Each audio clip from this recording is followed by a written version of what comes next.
Welcome to my YouTube channel. Have you ever spotted those pricey pre-cooked rice packs in the freezer aisle?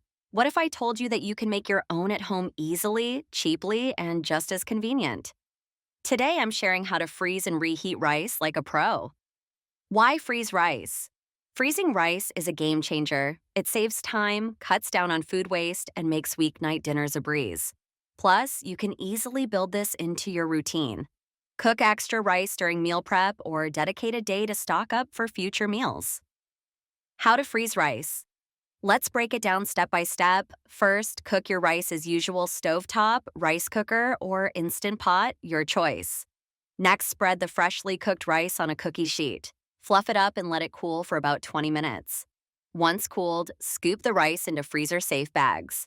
Label each bag with the rice type, date, and portion size. Trust me, you'll thank yourself later.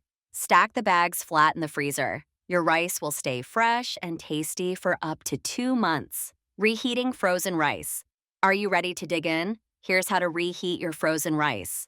First, break the frozen rice block into chunks. You can do this right in the bag to avoid a mess. Place the chunks in a microwave-safe bowl. Cover tightly with plastic wrap or a lid. Microwave your rice on high for 2 to 3 minutes. Check after 2 minutes to avoid overcooking.